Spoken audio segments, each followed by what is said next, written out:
we want to start to create the mental capacity for deep concentration, not deep concentration on something that's ever changing, scrolling through, but the capacity to hold a steady focus of attention and simultaneously an awareness of self and the greater reality.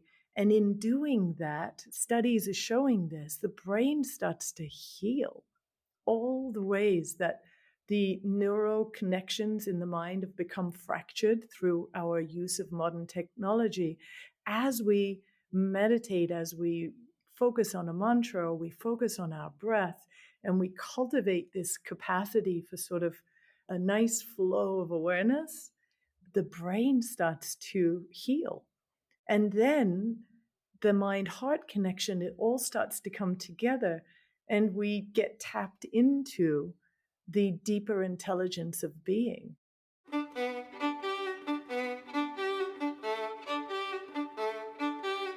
Hi, I'm Derik Mills. Welcome to the Glow Podcast. This week on the Glow Podcast, please join me as I interview Glow teacher Kriyās Miller. Among other topics, Kriyās shares an interior journey she took this summer. She committed to a deep dive to reconnect with herself, discussing her practice of the Kundalini Kriyās, which are sequences of movement, breath, and mantra meditation. As Kriyās says, we are an instrument, and the more attuned our instrument, the greater the frequency, the greater the information we can pick up, and the clearer channel we become. She makes it clear, as we often find in our Glow podcast interviews, that yoga is a catalyst for healing and self-discovery. I hope you enjoy my conversation with Kriyās Miller.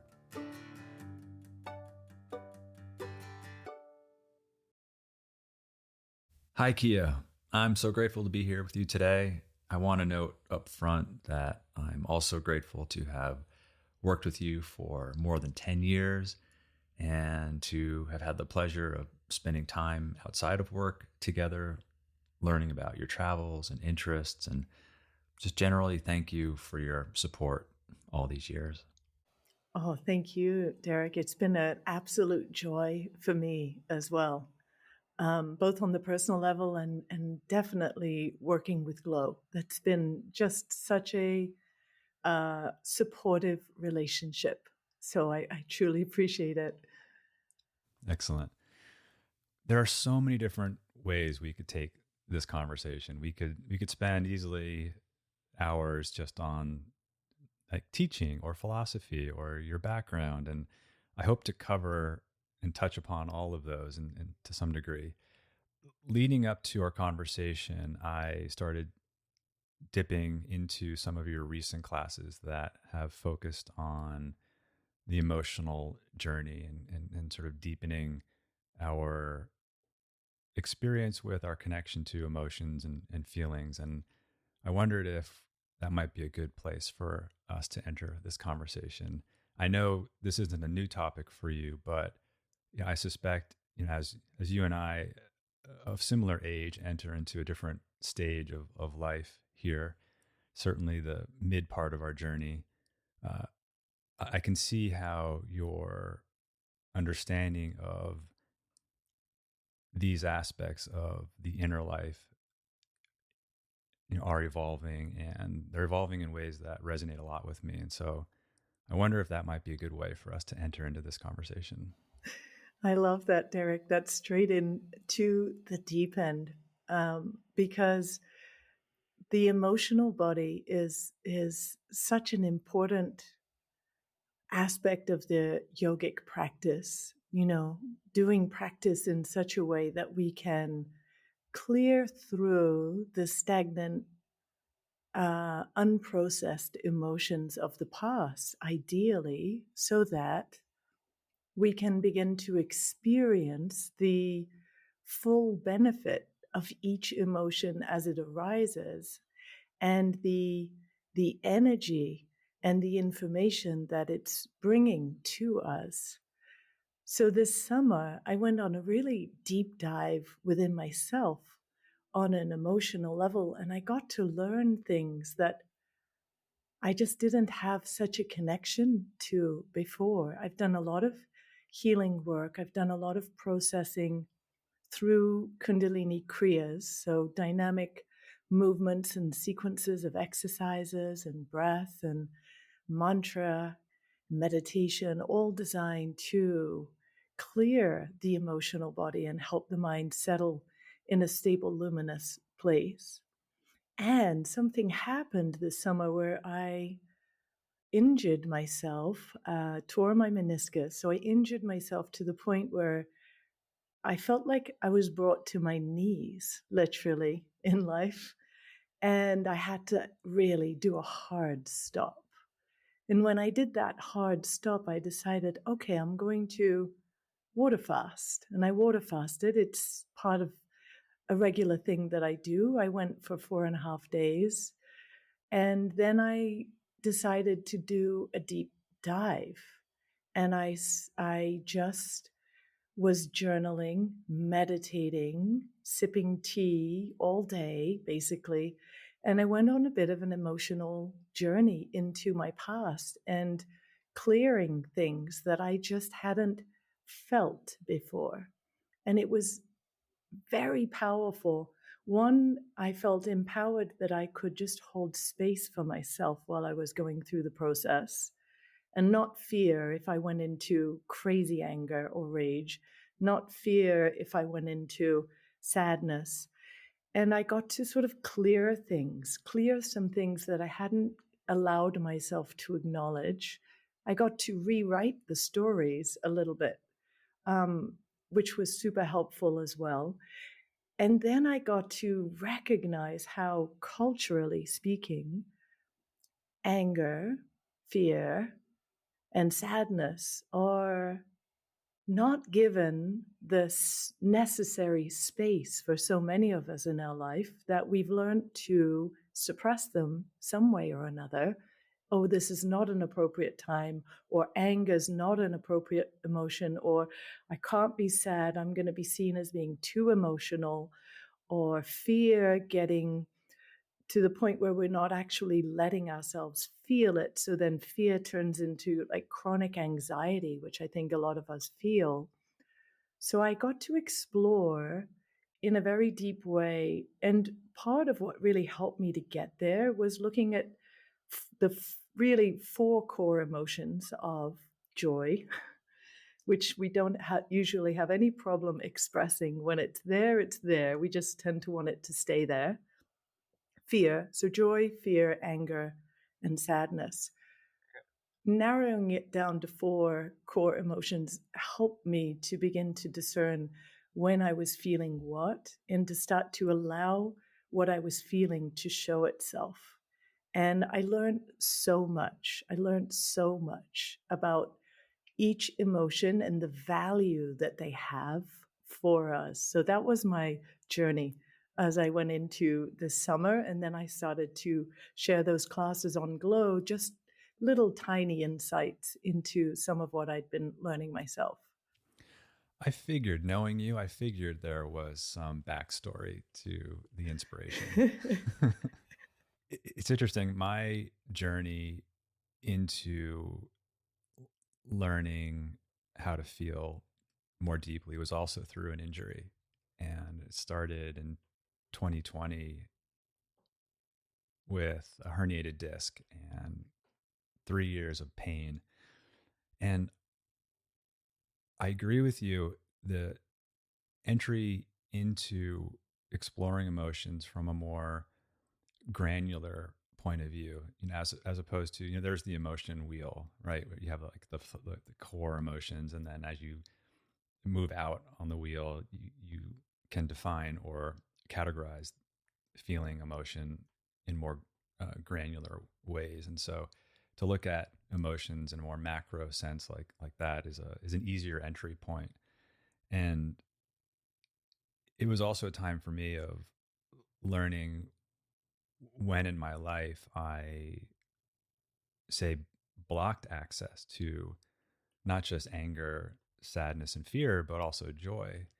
And so maybe that's a great way to move on to our next question about your childhood. And what was it that, yeah, I know you have so many experiences in terms of your time on the Falkland Islands and the conflict slash war, and there's a lot that we could get into there, as well as your activism. So take it however you want, but to whatever extent we can stay on this theme of the interior life, like what was it that connected you to or created an interest in this realm, this experience of an interior life that has sort of informed your teaching and your understanding of yourself? Well, I grew up on a 110,000 acre farm. My father managed. I rode horses. Uh, I was out on the land all the time. And I was out on the land a lot on my own, as in no other human being, with my horse, with my dogs. And I always felt very at home in nature. And I always had this sense of a presence that was with me. So I never felt alone. And I don't know where that sense came from, if it was just inherent in me or it came from somebody that pointed something out. I don't know. I just always had it. And when my father passed when I was 14, uh, I can only just say he spoke to me. I was asleep, but it wasn't a dream. And that night he just said to me, "It's okay. I'm okay." And I knew he was okay. And it affirmed a certain understanding that, oh, there's more to life than just meets the eye. And that really set me on a much deeper spiritual quest of, okay, there's more to this. He's okay. So where did he go? What's underlying this life? What's the purpose? Who am I? All those questions started really at that young sort of mid-teens, in roped in with, of course, all the confusion of teenagers as well. But it was there. My quest was there. I found yoga when I was 15 in a Raquel Welch book on beauty, because Raquel Welch and Jane Fonda were the babes when I was a teenager, and I wanted to be like Raquel Welch. And so she shared the Bikram sequence in her book. And I remember thinking, if it's good enough for her, it's good enough for me. And I started practicing and I resonated with it. And I had a curiosity. I was already an athlete. I had a curiosity about my body in the ways that yoga began to inform how I was moving and breathing. Mm-hmm. That's a young age to have that experience. Yeah. To begin with, the loss of a parent, but then also to extend that to something much larger than yourself. Yes. Yes. I mean, it was a great gift. I look back and see that as a great gift. And then for whatever reason that yoga then just immediately resonated with me. It was, a giant yes.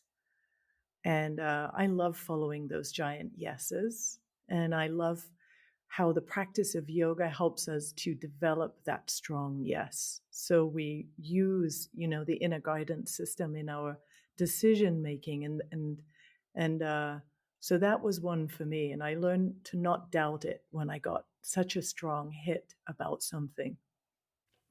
So that inner yes could also be thought of as, say, intuition or Yes, just a feeling that this is the right path for me. exactly. Intuition. And I think one of the ways I like to speak to it these days as well is the inner voice of your conscience, like that knowing, that knowing. And for me, at least, if I was to speak to one thing that I love the most about the integrated practice of yoga, is that it awakens that inner knowing.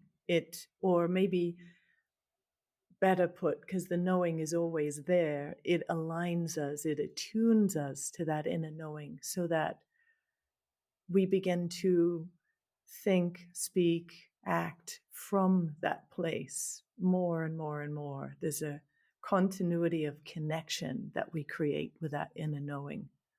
It's like turning the dial to that frequency or set of frequencies. Yeah, I love that. Exactly.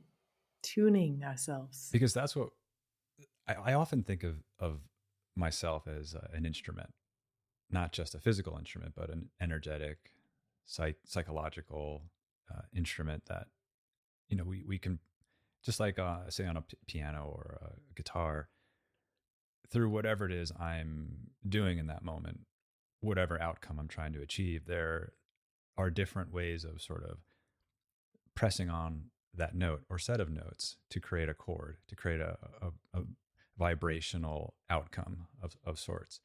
And so, yeah, I love that. I love the idea of, of us humans as a way of engaging with the world, engaging with ourselves, such that we can ultimately just make it easier or have greater access to, how to press on those notes in different moments.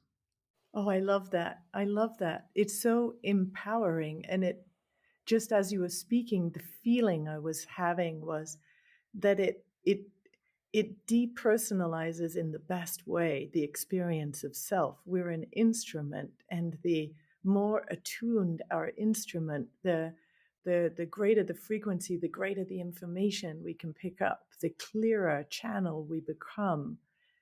And I think when we are in that stance, it's much easier to feel confident and emboldened by life, and like, oh, life's happening for me, not life's happening to me. Oh, I have a choice here. I remember if I pick up my old guitar and it's out of tune, it's just not going to sound very good. But Yeah, right. if you spend a moment to tune it, now all of a sudden all kinds of creative notes can come through. And yes, I really see that that is us. That is us. We are these incredible creative instruments. And, many would say that the human being has the most sophisticated nervous system and brain. And wow, how incredible is that? That, I think, is one of the things I fell in love with in the yoga tradition so early, was the stories of the extraordinary, uh, almost like superhero capacities that the yogis created, sort of blowing away any idea, preconceived idea of what we thought was possible. And that's really the most interesting part of the yogic practice to me these days. Well, twofold, both healing the wounds of the past, creating inner harmony and peace, but also leaning in towards this evolutionary part, this emerging self that we all are, and finding ways to keep tuning and tuning and tuning, and so that we become a clearer channel, and our creativity, which we all have, that inherent creativity, really gets to flow in the moment. It's super exciting to me. I think that's why I remain passionate all these years later about the power and the possibilities within yoga. Likely because it's, as you said, infinite. Yeah. You look at, so we'll stick on the guitar because I've been teaching myself for the last year and a half, and I'm so into it. I'm blown away by how much I'm into trying to learn how to play the guitar. And I look at the fretboard and I think, and the more I expand my sense of note combinations, scales, and et cetera, I see it as, wow, it's almost, it seems like it's infinite, all the different combinations. And same too with the human condition, like you're saying. And part of what attracted me as well to this word yoga, which ultimately is a set of practices, a set of yogas, plural, is the fact that there is a plurality. There isn't a sort of in its more academic, objective sense, non agenda seeking sense, open to you to interrogate, to investigate, to explore what it is that works for oneself versus sort of attaching to a particular dogma or any one tradition or any one sort of metaphysical view of the world. And that, to me, as I sense for you, is what is uh, eternally exciting, because that never ends. It never ends, exactly. And as we develop that connection to, the pulse of life that exists within us, as we learn to trust more and more that impulse that of life that is flowing, uh, extraordinary things start to happen in life. That's my experience. I think the first many years of my yogic practice, it really was about healing and moments of deep peace and creating harmony within that changed how I was relating with the outer world.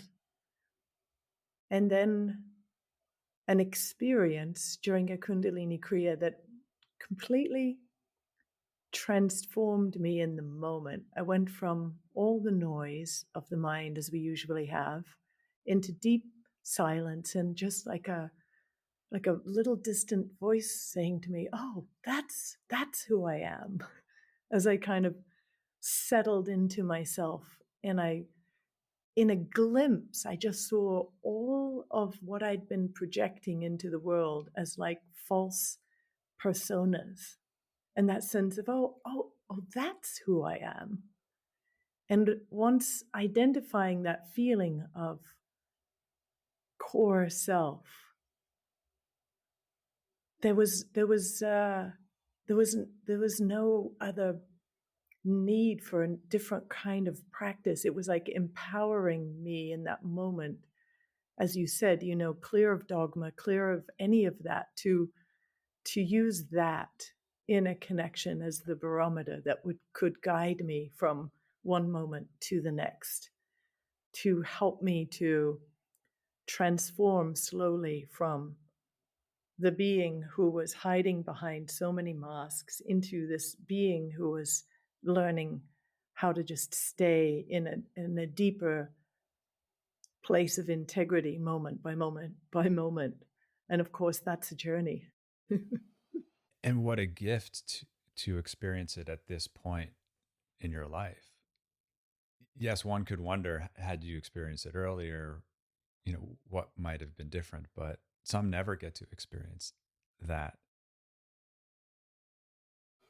It's true. And it is an incredible gift. It's an incredible gift. Because I wonder sometimes, who would I have become without an understanding of who I really am, and an understanding of how the mind works, so that I'm not a slave to the mind.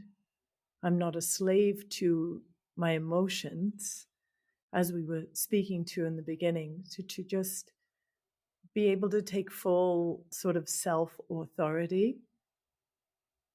I think it's an incredible gift, and no wonder, when we have that insight into self, when we have the gift of healing, I see it in all those around me on the yoga path or other healing modalities. They want to share, they want to serve, they want to help others in the ways that they have found that uh, space of revelation within them. They want to share that with others. And so many of us are so lucky because they/you do and make that your life's journey and your life's practice. I do want to come back to in a moment what it was about that particular Kundalini Kriya and just the Kriyas in general that maybe helped engender that experience. But before we move on to that, you mentioned the experience of hearing that your father was okay and that you thought it, or you experienced it not as a dream.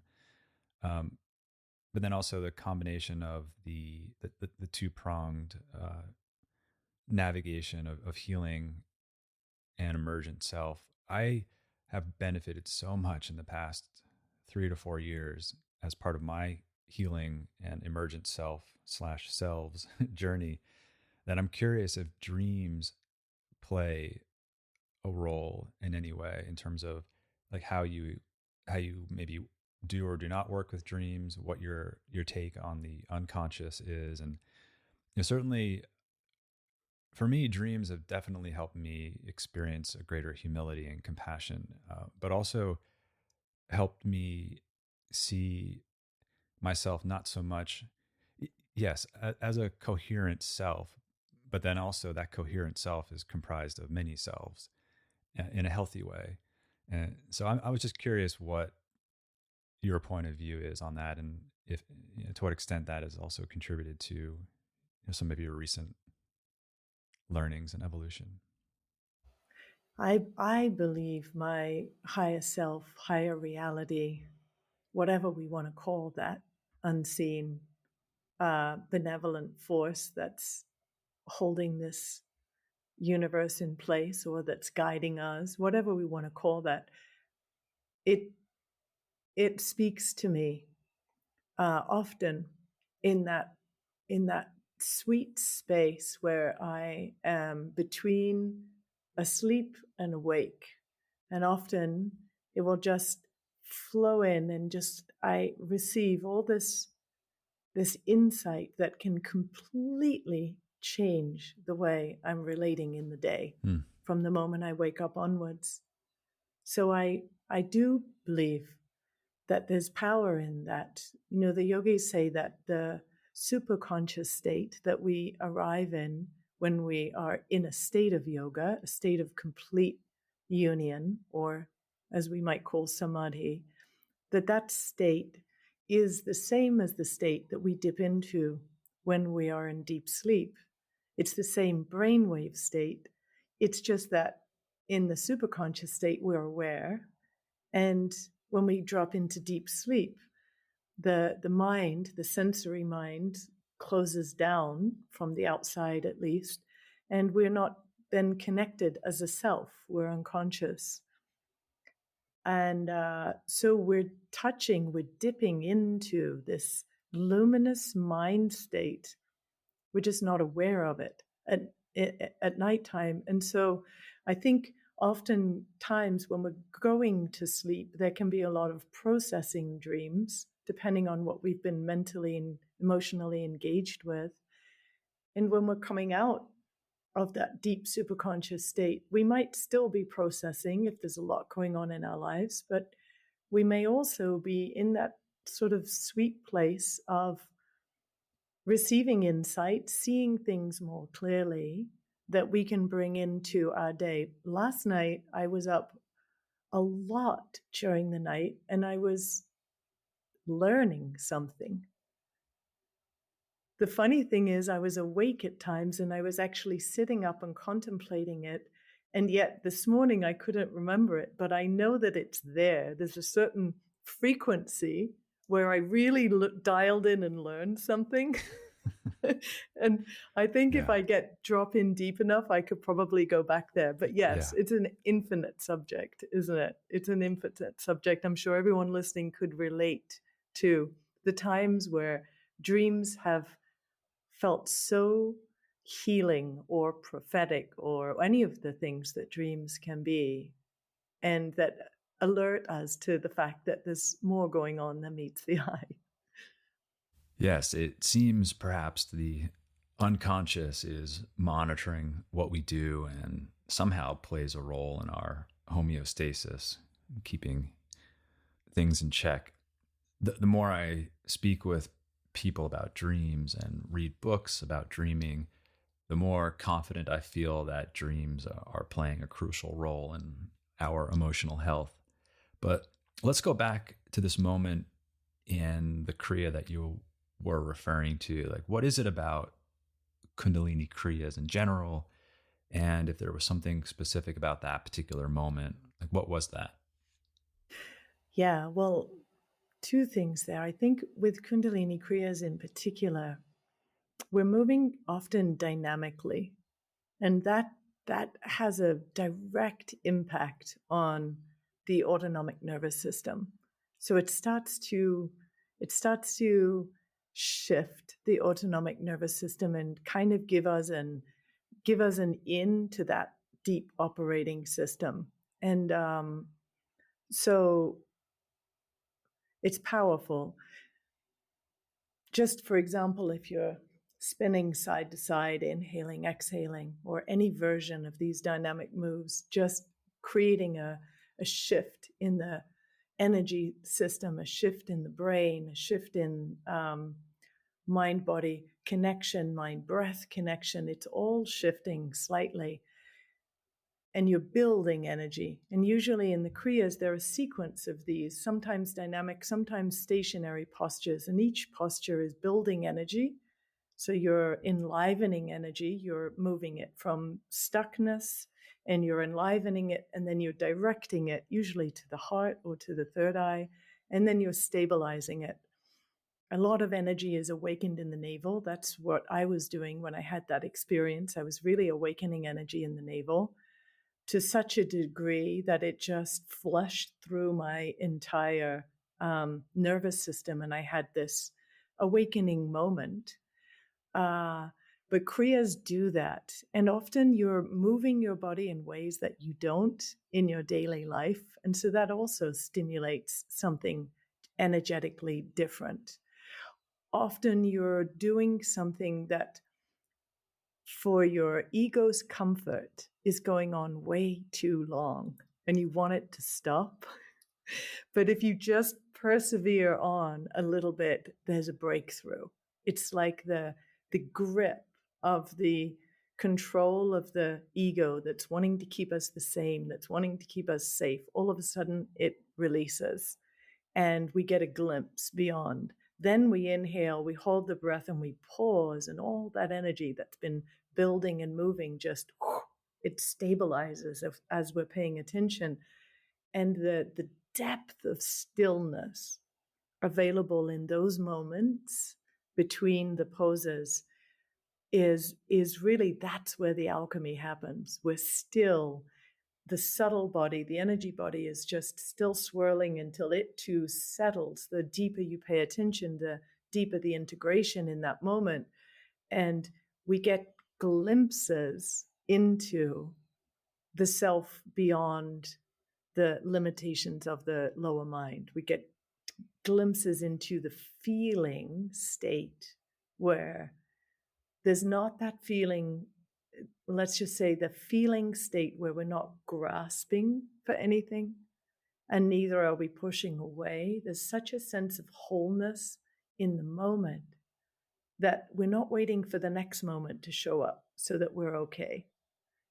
And we're not trying to fix anything in the past. We're just in the okayness of the moment.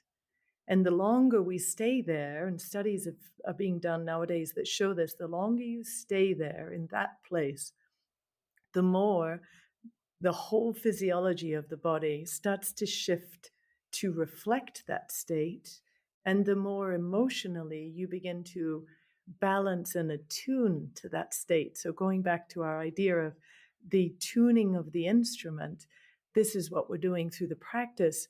And part of what I love about Kundalini Yoga is, yes, it's about the physical body, but the physical body is an instrument to help us, the physical body and the breath and our attention are the three main instruments to help us to enliven, like gather up this energy, stabilize it where we want it to be, like opening through the heart, opening to gratitude, opening to appreciation, to love, or stabilizing it in the third eye, starting to feel, that pulse, that luminosity, that connection to a mind that's not gripped in analyzing life, but that level of mind where we're just aware. We're aware that we're aware, where the mind is open, it's luminous, there's a settledness, there's a luminosity there. And it's just this profound feeling of connection. That's what I had in in such a powerful way that it left a positive imprint. It was like, you know, it was like in the giant holograph that I am, all of a sudden this imprint of something else was laid, and everything started to shift and change around that core imprint. And then that started to influence in a pretty powerful way my whole decision making and understanding of who I was and what I was capable of. And I think in particular, the big one that used to trip me up in my life was self-doubt. Doubting in myself, doubting in what I thought that I knew, doubting in my capacity, or self-doubt in terms of, well, what are other people going to think of this? Will they approve? Will they like me? Will they like this? And so all that got rearranged in that moment, and in the depth of my practice that came after that, because that moment showed me what was possible. Then I had to go on a journey to continue to cultivate that and expand it. And that's where my discipline and devotion concurrently, they came together in practice. And I recognized, oh, I really get it. All that my teachers have been telling me, practice every day, practice with wholeheartedness, consistency, stay with it. And concurrently to that, practice letting go of the things that are not serving you in your life. Practice letting go of attitudes that are not serving you. So these core tenets of yoga came alive in a different way. Devotion to practice, because that's where I am learning how to more skillfully use this mind, body, energy vehicle. And then practice to svadhyaya, or the study of myself. The study of myself in relationship to the divine, the study of myself in relationship to others and the world. And yeah, that's an ongoing journey, isn't it? It's a beautiful ongoing journey of continued refinement. And last thing I'll say on this is the yoga tradition came from those steeped in really sublime, elevated states of consciousness. And they left these footprints of consciousness for us to follow. So when you spoke of the infinite earlier, it's like that. It's like they were so luminous, so clear, that it feels like there's always another step to take. There's always something else that's revealed through the yogic teachings, through the mantras, through the text. There's always more, not in the I need more to be whole, but ooh, there's more possibility. Ooh, there's that. Oh, I could expand into that. Oh, I can self-correct that way or this way. And it's such a deep and very fulfilling and sometimes excruciatingly challenging journey. Gosh, I want to stay on this topic. I haven't even looked at my notes yet. I have so many questions just on that particular part. Just as a quick note, I've always had a visceral. I'm glad you mentioned this experience of more possibility. I've always had a strong visceral aversion to any teaching, lineage, school of thought that sort of advocates for a sense of finality, finished, done, Yeah. extricated from, immune to, et cetera. And and as you were speaking, I was going to ask you to provide an example, and I appreciate that you gave the example of self-doubt. And based on what you were sharing, I suspect it's not that you no longer experience doubt. It's that your relationship to the experience of doubt in that moment shifted, is shifting, will continue to shift. Is that correct? Yes, that is correct. Absolutely.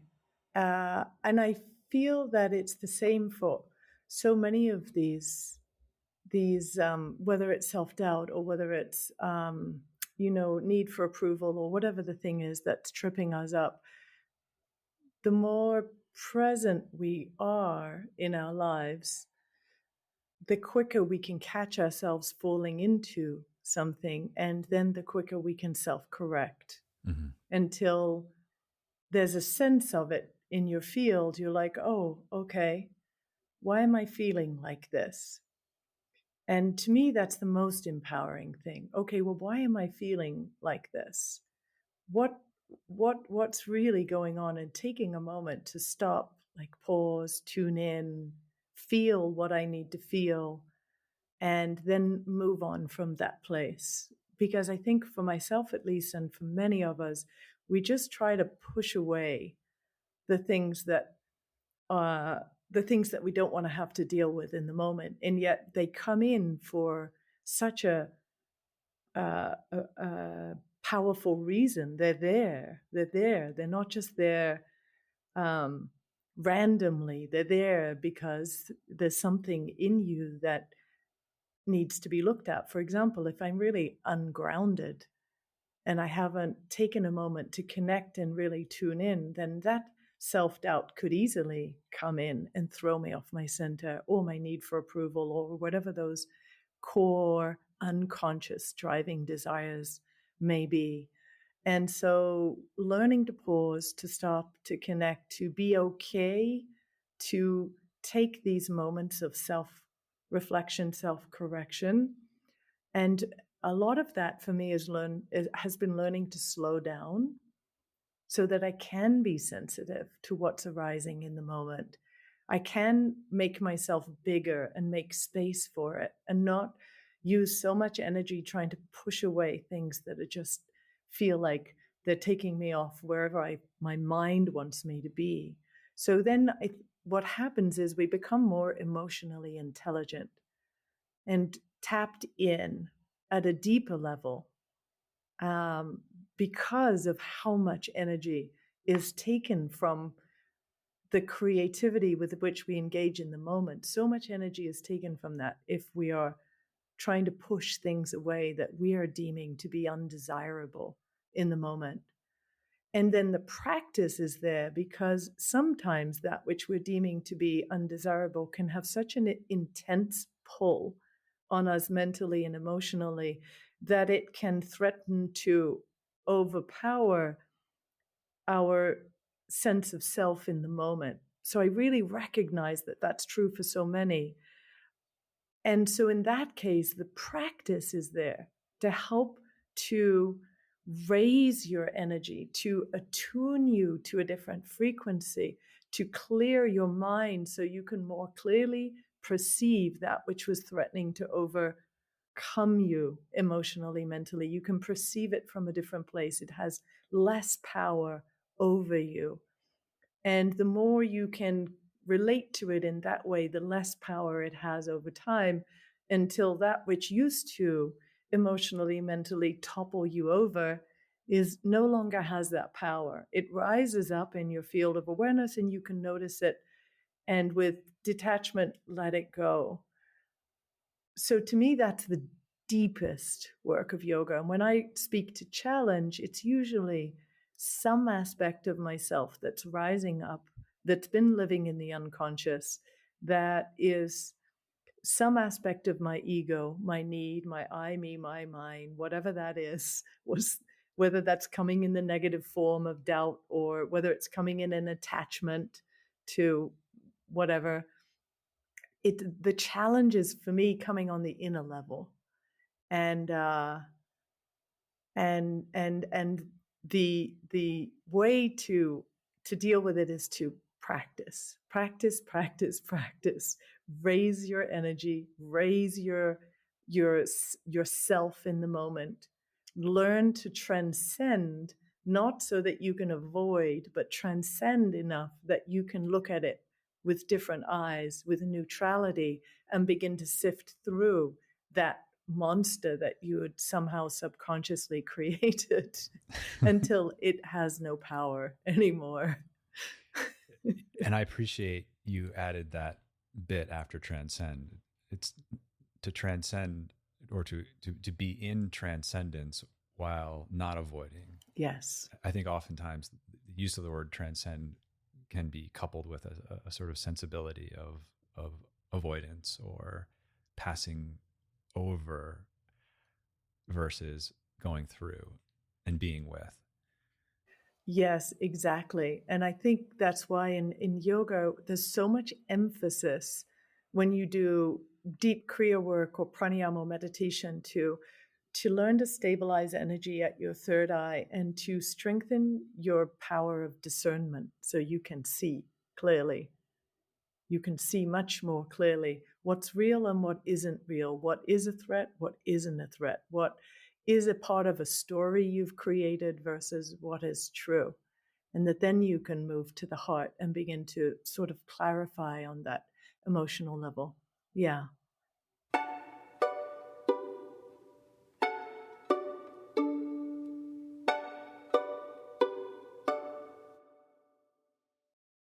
I want to bring it back for a moment to the initial question, like what is it about these kriyas and the experience that one has during them?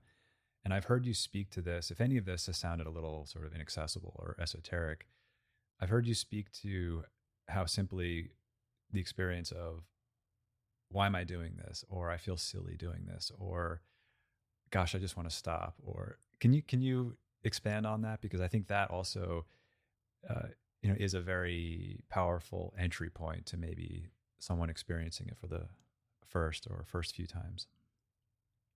Yeah. So, well, fun and laughter is a really good thing in all of this because we can speak about it and it can sound so esoteric and somewhat daunting and perhaps somewhat dry and like, well, where's the fun in all that? So, part of the way that I relate to these kriyas is with fun, with laughter, with okay, let's see how we can challenge ourselves and learn and grow from it. Because the kriyas often put us in these very strange positions. Maybe I'm just turning my hands for 3 minutes like this with a crazy breath, and you're like, what on earth am I doing? This person's completely crazy. And yet, if you just try it and you're working your breath and you allow yourself, okay, I don't have to believe anything.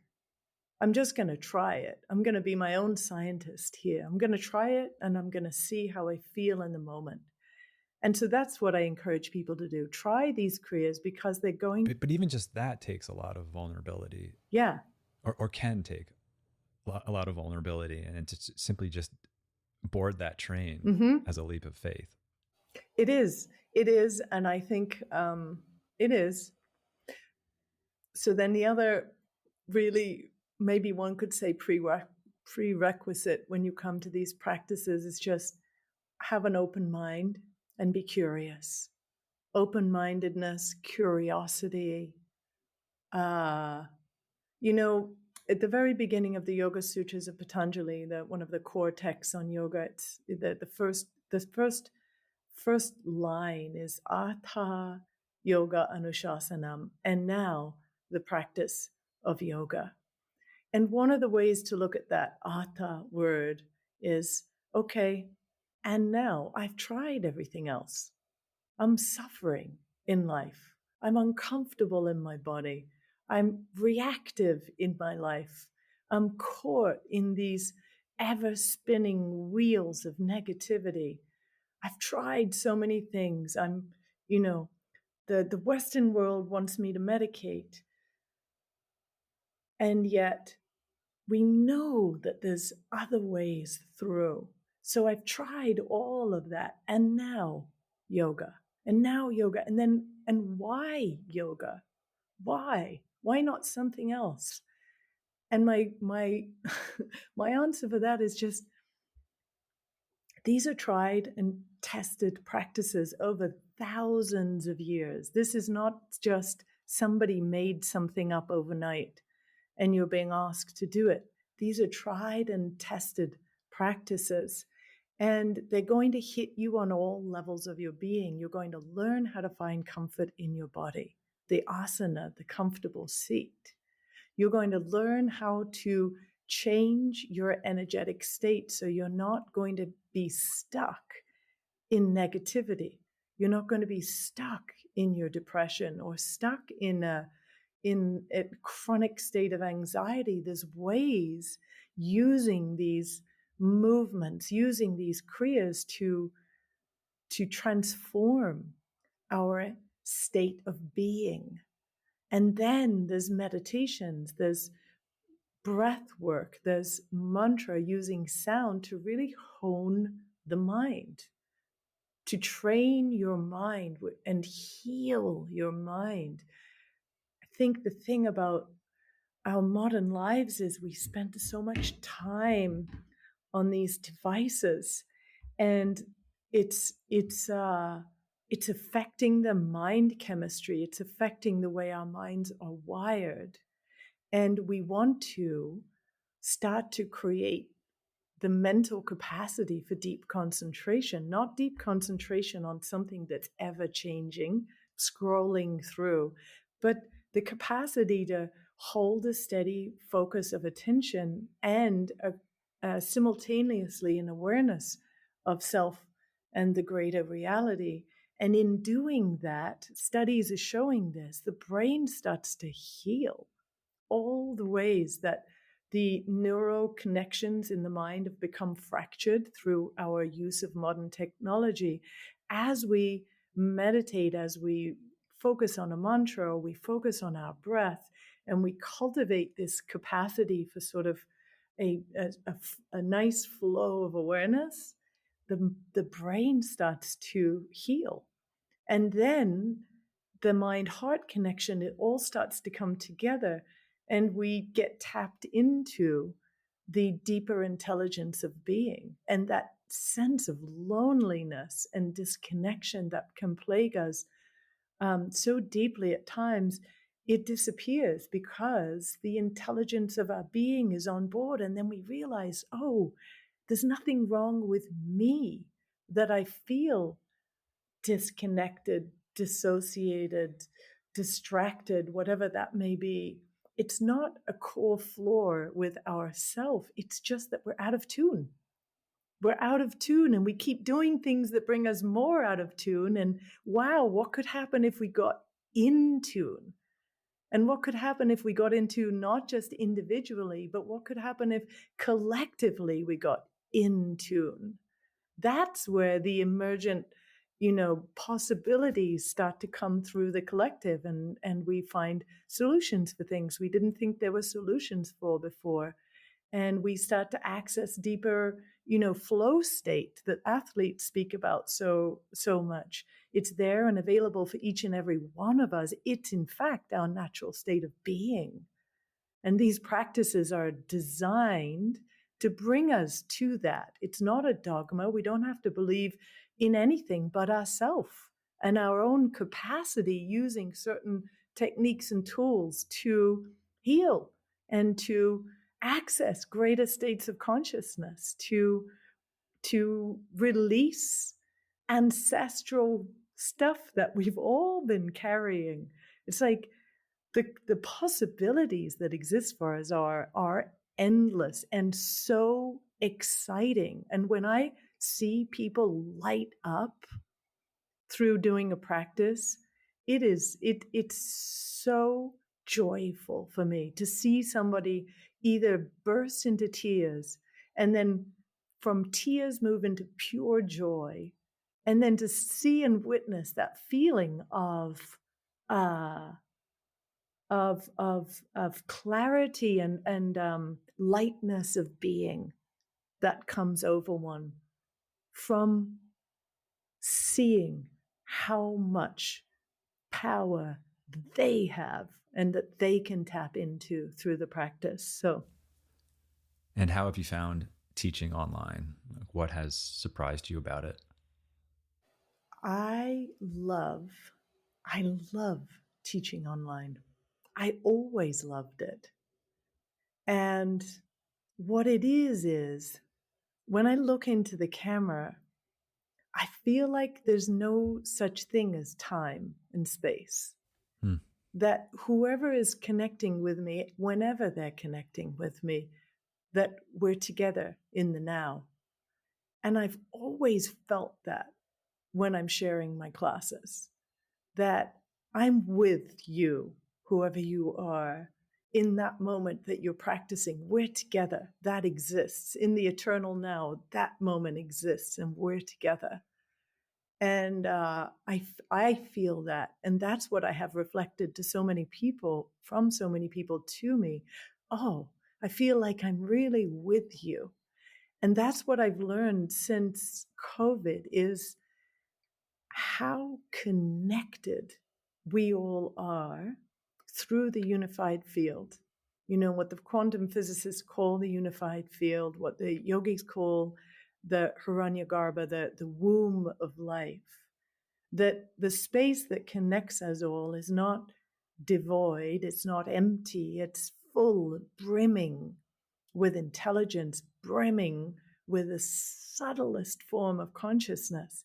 And what I feel is when we practice, and we're all in different parts of the world, that we're connecting through the unified field. It's like a palpable sense that I have now when I'm teaching either a live class and I can feel and tune in, just sense all the points of consciousness around the world that are tuning in that moment.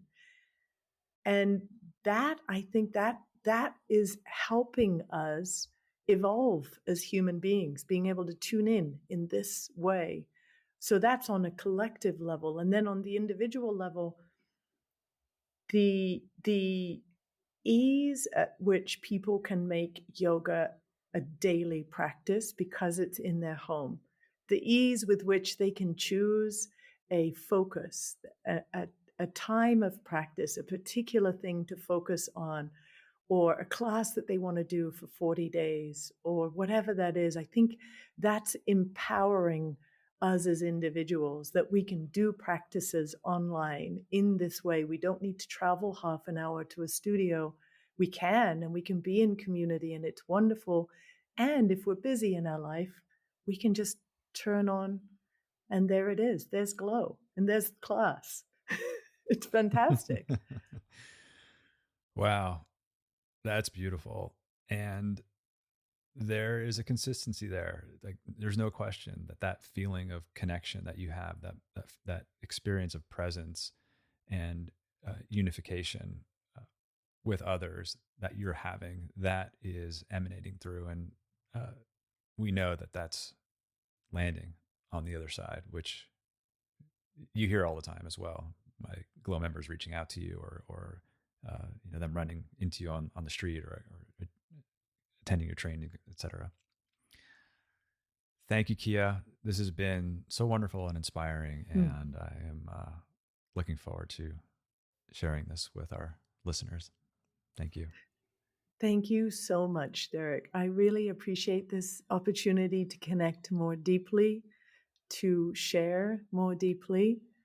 And I love this level of conversation, and it feels really important to be able to have this level of conversation on a personal level, and to be able to share some of the ideas and some of the things that have been going on. I think there's a tendency for people often to look at teachers and to think that we have everything figured out.